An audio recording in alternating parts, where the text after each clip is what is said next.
성서의 시간. 이 시간에 기독교 종합대학 한국성서대학교와 한국성서선교회 성서대학교회에서 보내드립니다. 성서대학교회 반세우 목사님의 설교 말씀으로 함께 하십니다. 오늘 우리가 함께 나눌 하나님의 말씀은 로마서 1장 18절에서 32절까지 말씀입니다. 사사기에 보면 12명의 사사들이 등장합니다. 하나님께서 왜 각 시대마다 사사들을 세우셨을까? 사사기서의 제일 마지막 구절 아주 유명하죠. 그때 이스라엘에 왕이 없으므로 사람이 자기의 소견에 옳은 대로 행하였더라. 왕이 없었던 것이 아닙니다. 왕이신 하나님을 잃어버린 결과죠. 그 결과 하나님은 다른 민족을 일으켜서 심판하시고 백성들은 또 괴로워하고 울며 하나님께 하소연합니다. 그러면 하나님께서 그들을 구원하기 위해 일으킨 사람이 바로 사사입니다.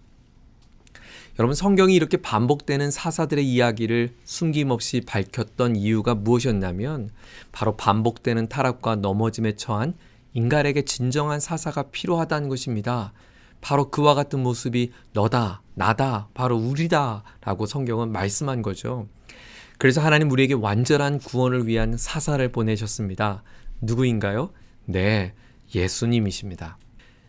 로마서 1장은 이렇게 마치 사사시대처럼 하나님의 왕 되신 하나님을 잃어버린 채 곤두박질하고 있는 인생을 향하여 고발하고 있습니다.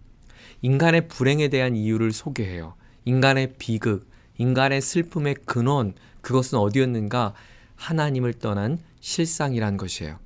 오늘 본문은 우리에게 하나님을 떠난 사람들의 몇 가지 특징들에 대해서 말씀합니다. 첫째로 무감각입니다. 18절에서 20절 말씀인데요. 하나님의 진노가 불의로 진리를 막는 사람들의 모든 경건하지 않음과 불의에 대하여 하늘로부터 나타나나니 이는 하나님을 알만한 것이 그들 속에 보임이라. 하나님께서 이를 그들에게 보이셨느니라. 하나님을 떠난 사람들은 하나님을 알만한 것, 진리가 그들 속에 있음에도 불구하고 진리를 거절했습니다. 기피했습니다.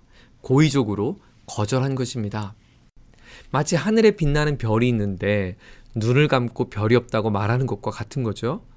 자연을 보세요. 자연 속에 나타나 있는 하나님의 영광을 보세요. 20절을 이렇게 말합니다. 창세로부터 그의 보이지 아니하는 것들, 영원하신 능력과 신성이 그 만드신 만물에 분명히 보여 알게 되나니 그러므로 저희가 핑계치 못할지니라. 자연 속에 나타난 창조주 하나님의 영광이 분명하게 선명함에도 불구하고 하나님을 거부했다는 것입니다. 여러분, 하나님이 아무리 없다고 주장한 사람들도 여행에 가면 멋진 광경을 보며 이렇게 감탄하죠. 우와! 네, 왜 이렇게 감탄한 걸까요? 이걸 우연으로 만들었다고 생각해서일까요? 아니죠. 인간이 절대절명의 위기 앞에 봉착할 때 나도 모르게 살려주세요 외치는 이유는 무엇입니까? 네, 절대자에 대한 믿음 때문 아닙니까? 18절에 보면 하나님을 떠난 사람들의 특징은 불경건과 불의함이라고 설명했어요. 불경건함이란 하나님을 향한 잘못된 자세를 말한다면 불의함은 사람에 대한 부정적인 태도겠죠. 제가 즐겨 보는 TV 프로그램이 있는데요. 한블리입니다. 자동차 블랙박스 영상을 보면서 한문철 변호사가 지적해주고 경고하는 프로그램이잖아요.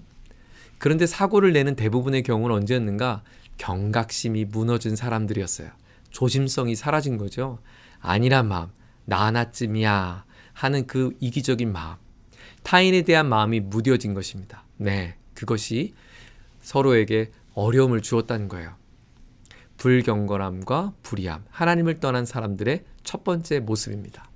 두 번째, 하나님을 떠난 사람들의 모습은 헛된 사랑입니다.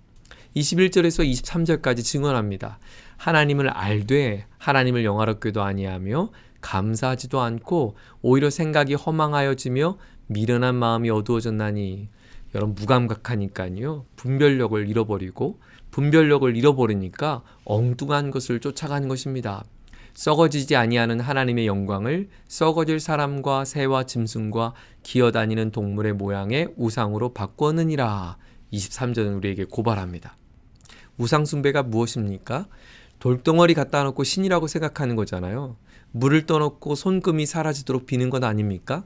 여러분, 돌이나 물을 보면서 신으로 여기는 걸 보고 우린 무슨 생각을 하죠? 아니, 왜 그런 쓸데없는 것에 시간을 낭비해? 네, 우상숭배는요, 쓸데없는 것에 시간 낭비하게 하는 것입니다. 저급한 것, 썩어질 것, 사라지고 말게 될 것에 목숨 걸게 만든다는 거예요.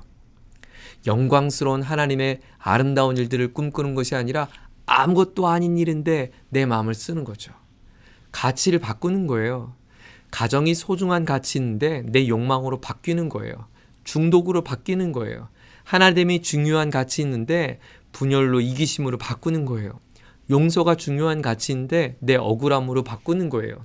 사랑이 중요한 가치인데 분노로 바꾸는 거예요. 섬김이 중요한 가치인데 손해볼 수 없다는 것으로 바꾸는 거죠.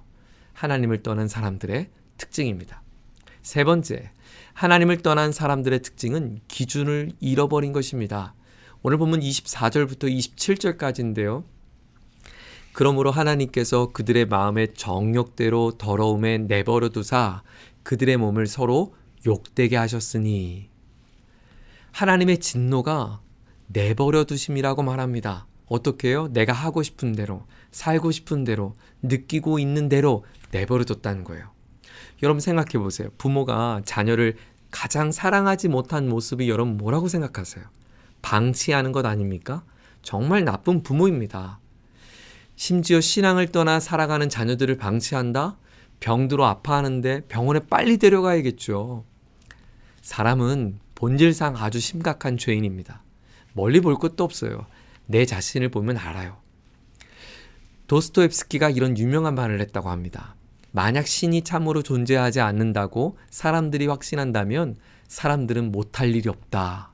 정말 무서운 말이죠. 그나마 사람들이 악한 일을 하면서도 어느 정도 자기 자신을 절제한 것은 어쩌다가 내가 이러다가 혼나지 라고 하는 확실하진 않지만 갖고 있는 신의식이 자신의 양심을 억제한다는 것입니다. 오늘 본문의 제일 가시적으로 성적인 현장을 고발하고 있어요. 성적 타락. 왜 인간은 이렇게 성적 타락에 쉽게 빠질까? 여러분, 하나님이 인간에게 주신 첫 번째 선물이 바로 성가정이었거든요. 아담에게 혼자 있는 것이 좋지 않아서 하와를 주셨잖아요. 사단은 그 가장 아름다운 선물을 가장 추한 것으로 바꿔놓은 것, 이것이 바로 사단의 역사입니다. 26절도 보세요. 이를 인하여 하나님께서 저희를 부끄러운 욕심에 내버려 두셨으니 곧 저희 여인들로 순리대로 쓸 것을 바꾸어 영리로 쓰며, 순리의 삶이 있는데 이것을 거부하고 영리의 삶을 추구하게 만듭니다. 아름다움을 더러움으로 바꾼 것입니다. 순종을 욕망으로 바꾼 것이죠. 절대적 진리를 없앤다는 것, 사단의 전략입니다. 이거 먹으면 너도 하나님처럼 되는 거야. 내가 하나님이야. 선악과 앞에서 한 사단의 행동과 똑같죠. 가장 위험천만한 사조, 상대주의, 다원주의입니다. 그래서 29절에 보면 그 결과 일어나는 다양한 삶을 이렇게 표현했어요. 추악과 탐욕과 악의와 시기와 살인과 분쟁, 사기, 악독, 수군수군, 온갖 도덕적, 윤리적 타락함입니다. 여러분, 가장 중요한 것은 이렇게 하나님을 떠난 것에 대한 시작이 무감각에서 시작됐다는 거예요. 여러분, 하나님을 등지고 살아갈 때 내 마음이 아파야 돼요. 마음의 가난함을 느껴야 돼요. 그래서 심령이 가난한 것이 복인 거예요. 애통함이 복인 거예요. 의에 줄이고 목마름이 복인 거죠. 하나님 아버지, 우리에게 영적인 감각이 죽지 않게 하옵소서. 더 나아가 아름다운 것을 사랑하게 하옵소서. 그리고 더 나아가 하나님의 말씀의 기준을 잃지 않게 하옵소서. 오늘 주신 말씀 부여잡고 하나님을 떠난 사람들이 아닌 하나님을 꼭 붙잡는 저와 여러분 되기를 예수님의 이름으로 축원합니다. 오늘 이 방송을 듣는 여러분 가운데 혹시 하나님 없이 살아온 분들 계십니까? 내 불경건과 불의함 앞에서 나의 연약함을 어찌하지 못한 그 처지에 처한 사람들이 있습니까? 이 불의한 내 모습을 벌거벗은 모습 그대로 내어놓고 나를 의롭다 하시고 나를 새로운 사람으로 만들기 위해 찾아오신 예수님을 나의 구주와 주님으로 영접하십시오. 그리고 이렇게 기도하십시오. 하나님, 나를 다스려 주십시오. 이렇게 고백할 때 당신은 구원의 희망이요, 또 구원의 시작이신 예수님과 함께 아름다운 삶을 시작하게 될 것입니다. 새로운 한 주간 하나님께서 주신 이 놀라운 복음을 가지고 승리하는 우리 모두가 되기를 소망합니다.